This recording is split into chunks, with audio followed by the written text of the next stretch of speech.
Hey guys, welcome back to Electrical Car Repair Live. Our mission at the garage is to save you guys as much money as we can. That's why we make these absolutely free videos and we teach you how to fix your car for free. Let's go ahead and start on it now.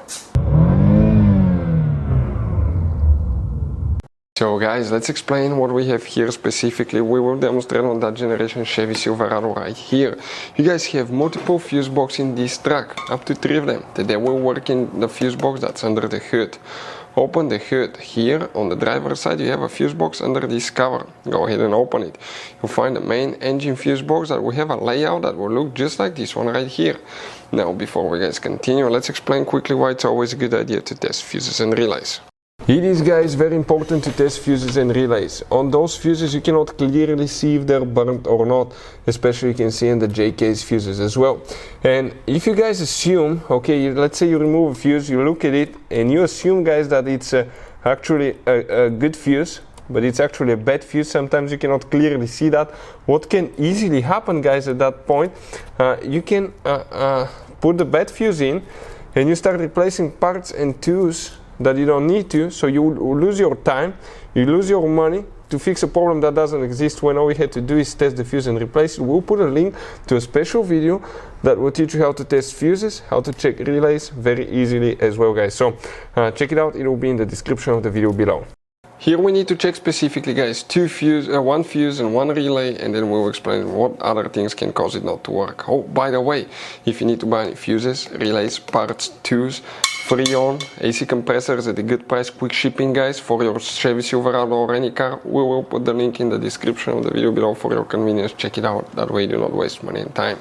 Here in the middle of the fuse box, that fuse right here, it's known as fuse number 17. That's the one for the air conditioner, and that relay next to it, that's the relay for the air conditioner. Other things that can cause the air conditioner not to work could be low on freon, having a freon leak. If you get a kit like that, connect it to the low pressure line with the AC running, check the pressure. If you don't have pressure, that means that you have a low freon or the freon leaked out. That could be caused by a bad hose, AC condenser, or leaking compressor. We see it quite often. Other things, it could be bad AC clutch. We have a video on our channels how to replace AC clutch, how to test AC clutch. It could be bad AC compressor. We have a video how to rebuild, how to fix AC compressor.